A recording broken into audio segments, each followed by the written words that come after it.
Good morning and welcome to the Undergraduate Question and Answer, Your Path to Success. My name is Stacie and I'm a Senior Admissions Counselor for the undergraduate team. Here to answer your questions today, and with me is Elly Stiles. Hi, everybody. I also work with the undergraduate team in international admissions. So we're so glad you're here from where you are around the world, whatever your time frame is. Good morning, good evening, whatever. We're so glad you joined us. Tell all your friends right now they can join. It's from 9 to 9:30, never too late, always good info. And it is recorded. So you can always, listen to it again. We do have Sarah, the pro, is helping us answer some chat questions because she is the pro. And she's what you guys love to hear and see whenever she does do some webinars for you. So this again is our Flash Talk Tuesday, and it is Tuesday, and hence the name, right? Right, Stace? Yes, so start your questions. And Elly, until we have a question, why don't you talk a little bit about our lovely global scholarship? Yay! Our lovely global scholarship. Yes. So the global scholarship is for undergraduate students. Let's start right there. There are scholarships available for graduate students. Those are called the graduate assistantships. But right now I'm just talking about scholarships. The global scholarship is for undergraduate students. So any undergraduate, whether you're a freshman, transfer, post-undergraduate seeking, as long as you're an F1 visa, which is a student visa here in the United States, you qualify for the global scholarship. You do not have to do anything special. Just by applying, you do get the global scholarship. And it is based on the 4.0 GPA system. So let's say I did really well in my high school or even my college, and I got a 3.7 out of 4.0, which is what we determine in our office. That's part of the work we do. We determine that GPA based on the State Department, the U.S. State Department, to be consistent with other universities around the United States. Let's say I have a 3.7. I get $12,000 a year for 4 years, for 8 semesters, which is wonderful, wonderful. Also, if I happen to be a freshman and I happen to apply in time for the honors deadline, I get an additional $5,000 a year. So I could get upwards of $17,000 a year towards my tuition and fees if I'm a really good student. But either way, no matter what your GPA is, if you're admitted to Kent State as an undergraduate student, you qualify for some amount of global scholarship. So, yay! Is there a deadline? There is a deadline. You want to be very aware of that. That's right. Stacie, do you remember what the deadline is? For fall, it is July 1st. You're right. Yay. Yeah, it's July 1st. And for spring, it's November 1st. Also, for the additional $5,000, 2 of which comes from the Honors College, and 3 additional thousands comes from the Office of Global Education. That deadline is also December 1st for spring and January 15th for fall, which is August. So it's really for the August one, we encourage everyone to apply ASAP for that reason. And then what happens is if you hit that 3.7 GPA as a freshman, you'll get an invitation, hopefully an invitation from the Honors College. And if they like your essay, think it's a 1-page essay, then they will offer you the honors scholarship. So there are definitely deadlines. Thank you, Stacie. And can you keep that no matter what for 4 years, or is there some kind of Is there a criteria to keep it? That's a very good question. So in order to keep the scholarship, you want to be very aware that you have at least 12 hours, which you have to have 12 hours to be a full-time student to stay within immigration requirements. In person, so no online courses or any version of an online course, and at Kent main campus. So I can't take, 9 hours at Kent, and because we have 7 regional campuses. I can't go down to our Start campus to take a class, or I can't take 9 hours in person and 1 class online, whether it's at our Start campus or Kent campus, all 12 hours. Now you could have 8 to 18 hours for the same cost of tuition, but the initial 12, anything beyond the 12 is fine, but 12 in-person Kent campus. Okay. It looks like we have a question here. Good morning. Hello, I saw a course structure of computer engineering technology.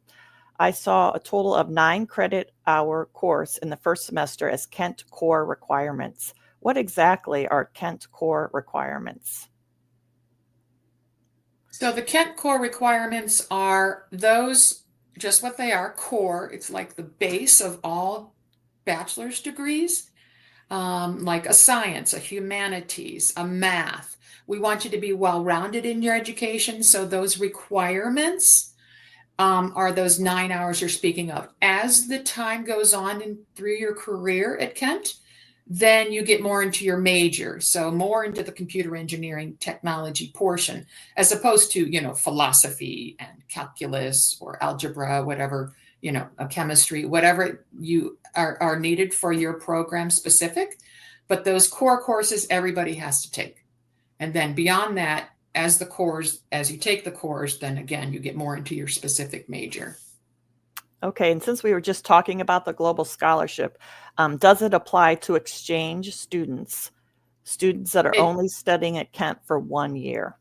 If they are an F1 student. So true exchange students are students who we literally have an exchange relationship with another university. So let's say in Japan, we have Rikyo University. We have a direct relationship with them and therefore a very specific lower tuition.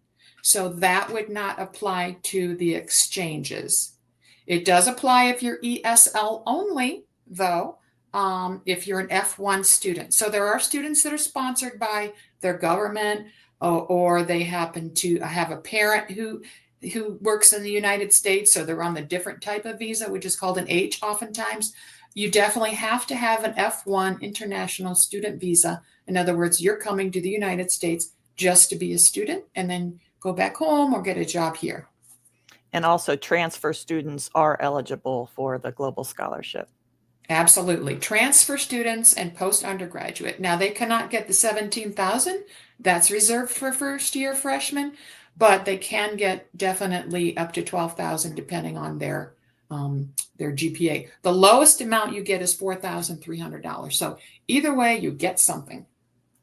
Okay. In terms of the proof of financial means, how much exactly do I need to prove in my application? That's a good question. So in your application, you don't have to prove anything. You do have to prove your transcripts from high school. You have to pay the application fee, which is $70, and your proof of English. But once you are admitted, let's say you're admitted to Kent State, yay, I'm a Golden Flash. Then within a couple business days, you get an automatic communication from our I-20 department, and it'll tell you exactly what you do. You upload your passport to a specific software platform. You upload your passport and your proof of financials. So we need current within the last 6 months or less financial ability, and the amount is about right now $41,000 a year. Now, yes, that is a lot of money. But I will say that Kent State is one of the least expensive universities in the United States and for the best education. Also, that includes your computer, your books, your pencil, shampoo. It includes all of your fees also. And if you happen to live off campus, let's say you're a junior, you've decided to move off campus now, you can, you might pay lesser rent, less for your groceries than maybe possibly the dining plan on campus. But yeah, the global scholarship definitely helps towards that. Okay, looks like that's all the questions. So I'm going to talk about housing. And if any of you saw the great stream that Sarah Sutter did a few weeks ago on housing. We've had lots of viewers on that. So I would definitely encourage you to refer back to that, because she met with Ashley, the housing director, and they discussed the on-campus options, and also how you can live off campus. There's many apartments around, but for our undergraduate, it is, you do need to live on campus unless you meet certain eligibility requirements to live off campus. So with the housing, they have February is generally, as soon as you get admitted, they'll start telling you when to apply for housing, when to do your dining plan. But we do have 3 very good dining halls that people usually go to, and there's like 3 or 4, probably 6 other little mini ones inside, like the business school college has one. And you just sign up for your dining plan, and you have unlimited dining swipes, which a lot of countries aren't used to. They'll send an email, can I get 3 swipes a day? No, it's unlimited. So we do have 3 to 4 Starbucks on campus. So there's one in the library, so you have no reason not to stay as late as they're open and study. So yeah, housing, just please look at that housing post that we did a few weeks ago if you have any questions. But we have a great housing team on board that really works with our international students, helps pair you up with, you take like a questionnaire, and it helps you find someone that you're going to become hopefully lifelong friends with and enjoy your experience while you're at Kent. I do see another question. How do I secure a fully funded scholarship as an international student from Nigeria studying child psychology major? We do not offer a fully funded scholarship. So I encourage you to work hard, and the scholarship we have to offer, as Elly was talking about earlier, is the global scholarship, which is based on your GPA. So that's the funding that we have in our office for international students. Elly, anything you want to add to that one about the fully funded? Yeah, I think so. I don't know that you're going to find fully funded anywhere in the United States, because you also have your tuition, your housing, your food. But Kent State, again, as Stacie says, has a very, very generous scholarship to help you with those fees. But unfortunately, we do not have, a full fund. Wish we did, but we don't. Okay. I heard LCD was patented in this university. Can you tell me more about the achievements of KSU? Yeah, that's a great segue into a wonderful topic that makes Kent State stand out compared to other universities, for sure. So the LCD is a liquid crystal display, which is the technology that makes your phone light up. We have a liquid crystal institute or college within Kent State that is specific to that. So if that interests you, and why wouldn't it, right? That's what's needed in just about anything you pick up, any technology you pick up. So yes, that was technology invented here, researched here. So Kent State is an R1 institution that is one of the top research institutions in the United States. There's only about 150 in the whole United States that are R1. That is Kent State. So not only are you getting probably one of the least expensive experiences, being in lovely Ohio, it is the Midwest, so our cost of living is about 10% cheaper. So you're getting an excellent education for an excellent price. We all know it's expensive to come to the United States, but the United States has excellent academia, history, and it is well thought of around the world for our degrees that are offered in the United States. So yeah, that R1 institution, plus.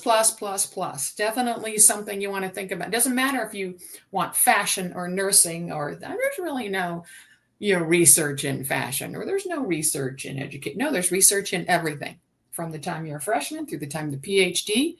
And by the way, we have about 300 programs through the PhD. So all R1. So that means we have published a certain amount of research in certain areas. So it's very, very difficult to maintain. We just got an R1 status again this year. So please consider Kent State as one of your options. So Stacie, maybe you want to talk about sports or fun things to do on campus? Yes, sports. Kent State is lucky enough to have many D1 NCAA sports that they've been approved for. The list includes everything from basketball to baseball, softball. We have field hockey, golf for men's and women's, cross country, and track. We have many international students on the track team. We just had an international night at the men's basketball game, and there were over 36 athletes, student athletes from all over the world. So that is exciting. That's something we always try to promote in our social media campaign. The student athlete from the track team set a school record in triple jump over the weekend. He's from France. So it's just amazing what these students can do when they come and they're part of the Flash family. So I know Elly always had a little saying that, because we get emails all the time. I'm a really good basketball player, or I'm a really good soccer player, and I want to get a full ride scholarship at Kent State. Well, Elly has this little thing that she tells the students on the road, that if you are in your village, your hometown, if you're like the top two, then you're probably going to get a full ride scholarship. But the moral of the story is that it's very competitive, but you're obviously can, try and work out with our athletics department. You reach out to them, but full ride athletic scholarships they're about as common as fully funded. Wouldn't you say, Elly? I mean, they're very hard to come by. Yes. And by the way, when I'm out there, that is generally what I say, but it's generally like the top 5 in your country. So most countries are pretty big if you're one of the top 5 athletes in whatever sport. Go for it. And unfortunately, we do not have soccer, because my territory is South America, and soccer is big. Well, soccer is big around the world, but we do not have Division I soccer. No. But for men's, we do for women. Oh, and Stacie, tell them about the gymnastics program. Yes, we have a great gymnastics program. Currently, we have a student from, she's from Russia. She was born and raised in Russia, but she, I believe, is a U.S. citizen at the time. But our Kent State gymnastics program has been the top. They've been the number 1 in the MAC for the last 3 years. Just this last Sunday in Bowling Green, they won the MAC championship again. So they just continue to strive, and it's amazing. The field hockey girls do a great job. I know the women's soccer team is doing, they had a great season, and a lot of those girls are from Spain. So we're represented, and seeing all those student athletes on the halftime floor at the basketball game last week just really brought it home, because everybody paraded in like the Olympics, and there's just so much pride. All the Kent State international students are invited to also attend, and we had 48 total countries represented. So just to see the president of the university, he is the leader, and he brings out he has the Brazilian flag because his wife is from Brazil. And then our own Provost Marcello, he has the Italian flag. And it's a fun night for international students just to represent your country. And I love to see the students that they're just all by themselves. They're just this one person carrying like the Omani flag, and just the joy that it brings them, and just the fact that they're representing their country in the United States of America. So it's exciting. We have a few questions here. Can we have the privilege to interact and engage with researching in computer science field? I would love to interact with the great minds, or are they out of reach? Well, I'm going to say you're probably one of the great minds asking that question. So yes, you are part of it already. If you're admitted and you come to Kent State, you're part of that research. You could be part of the reason we get R1 next year and the next year and the next year. So yes, we look forward to anyone and everyone. If you're admitted, then you're going to be adding to our numbers, to the diversification of our university. It's just a wonderful campus, lovely, large. We have about 1,950 international students, something like that, from 106 different 106 countries. different countries. And I just So, love to see that number grow. So yeah. if no one else from your country is here, please come. I want to see that number go up. My goal is to get that to 115. I mean, when I started, it was just like it would go from 96 to 98, and now we've been over 100, and we've got to stay that way. So let's ask all the questions that you have, because that's why we're here. Yeah. Do you have a lot of work experience opportunities on campus, getting involved in research or lab work? Well, once you're admitted, you automatically can apply to what we call Handshake. So it's all the jobs that are available on campus. International students can work 20 hours a week on campus. And as far as the research and lab part, I would work with your professors.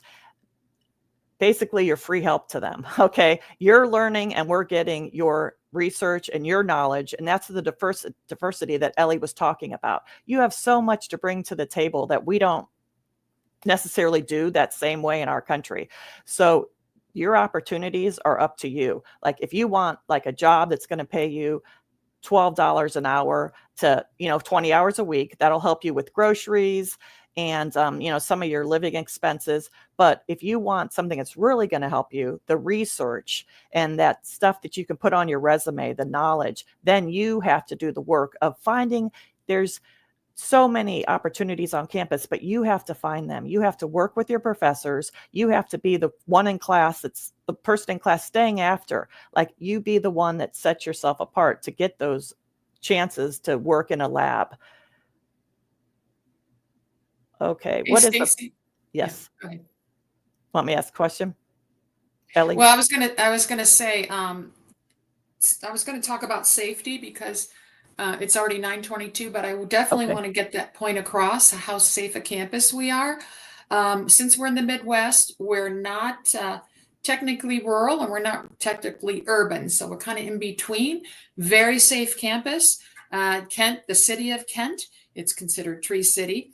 Lots of activities down there, lots of fun. We had Beatles Fest a couple weeks ago. We have Harry Potter festivals. We have concerts. We have food everywhere. We have international cook-off. So that's going to be coming up. So you can represent your country and make a recipe with the chef at Kent State, and you can compete with 4 or 5 other countries for the best food, right? So there's lots going on campus, but it's very safe. And Very, getting very back safe. We have and our own. Yeah, with, go ahead. with the safety part, say you're studying late night at the library and, your rest of your friends went back to their dorm. We have the ability for you to call and have someone walk you back to your class. So there is the Kent State police officers and there's the security team and they'll walk you back. We have blue lights on campus that you'll see throughout the entire campus. They have a little phone that if your phone battery dies and you need, you don't feel safe or you need a car, anything, you just look for the blue light and they will help you with a phone that you can call. So very safe. We did win the top 100 safest campuses a few years ago. So that's something that isn't given away. You have to definitely earn it. So we are a good, safe campus. I have students arrive at 3 a.m, 2 a.m. Anytime I go, the campus is lit up with lights and I totally feel safe there. Any other? I'm just looking through the questions to see, like Elly said, we're winding down on time. Safety jobs. How about careers? Can we talk about careers?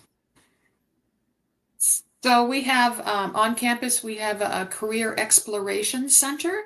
So it can help you with building your resume, videos on they'll video you on your interviews and to improve your interviews. Mm-hmm. We have our fashion closet, one of the top schools in fashion in the United States. So the fashion closet can help you dress for that interview.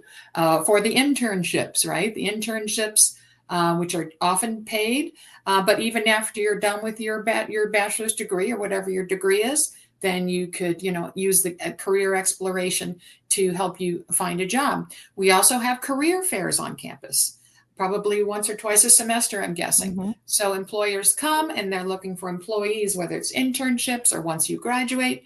So there's lots of opportunities for jobs.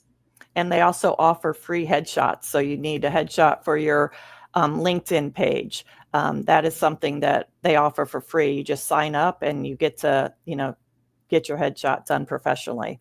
So resume building, resume helping. You make an appointment and they'll help you do a resume. So there are so many opportunities. You just have to make sure you take advantage of all of them. And also for, speaking of careers, so STEM, which is science, technology, engineering, math, which I'm assuming most, if not all of you know what that means. For those fields, so when you're, after you've gotten your degree, whether it's a bachelor's, master's, PhD, you can work for at least 1 year in the United States. It's called OPT. It's optional practical training. And that's exactly what it is. But as a STEM student, if you happen to be in one of those STEM areas, you can stay and work in the United States for 3 years. So something to think about when you're considering your career, especially if you want to stay in the United States. If you have no intention of staying here, just want to go back and get a career in your own home country, of course, with your family, etc., then that would not matter as much. But definitely, I think it's good for any career and experience to get at least a year's worth of experience in the United States in the field that you've chosen. Okay, there was one more question I was gonna try to get to before we. Do you guys accept the British curriculum? Yes, we do. Cambridge, absolutely. O, AS, and A levels, absolutely. You can get university credit for international baccalaureate courses, AP courses, AS and A level courses. So we have direct equivalencies for those courses so that, let's say, maybe you don't have to take the chemistry here at Kent, or you don't have to take the calculus. Whatever the situation is, maybe you can get some of those core courses out of the way by having those higher level education. But yes, we definitely take the Cambridge. Okay, and then can we elaborate a little bit more about student life outside of campus? Well, as Elly said, Kent downtown, you can walk all the way around campus in 1 hour. So it's very doable. You can walk downtown Kent and get back within an hour. But some things to do outside Cleveland. There is the PARTA bus system can take you to Cleveland for a few dollars, and you could visit our museums. Most museums are free. We have the Rock and Roll Hall of Fame. That is not free, but it's still worth going in to see if you're into music. The Cleveland is a huge sports town. The Browns play the football. The Cavs are on a huge roll right now for basketball. So very big town for that. We are very close to Pittsburgh, Cleveland, Pennsylvania. You can get to a lot of places. I have students that come for 1 semester and they get all over the United States. So flights from Cleveland or Akron, Canton, you can go to Florida, California, Vegas. So really it's very easy to get around. And there's so much to do around Kent and the surrounding areas. There's so many cities, Amish country. That's something that you should definitely see while you're in your time at Kent. The biggest thing is the seasons. A lot of students love. So you can see snow, the changing of the leaves, spring and summer. So that's something that a lot of countries don't have, and we do. Another thing I wanted to mention was our state-of-the-art rec center. So we have 8 basketball courts, 2 swimming pools, climbing walls, kayaking. We're very big on healthy food on campus and healthy activities.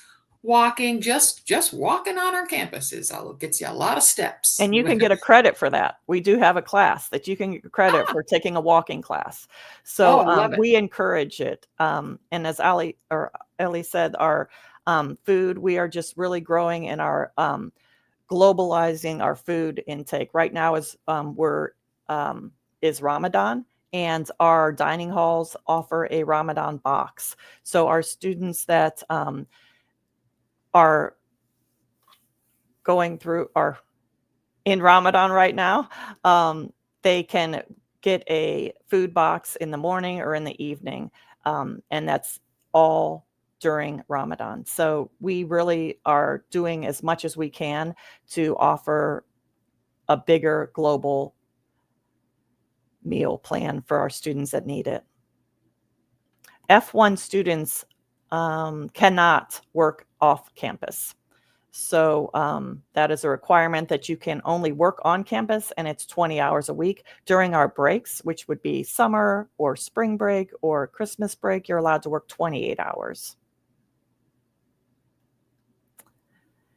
Okay, that's wrapping up our time. We don't want to keep you any longer than the 30 minutes. So if you have any questions, please reach out to us via email that you see right there, intladm@kent.edu. Elly and I love spending our time with you today. And if you have any questions, please reach out. Thank you, Sarah, for keeping up with the questions in the chat. So if we didn't answer it live, I know Sarah was working on answering for us. So thank you so much. And we look forward to seeing you all as a future Kent State Flash. Have a great day. Flashes. Go. Bye, everybody.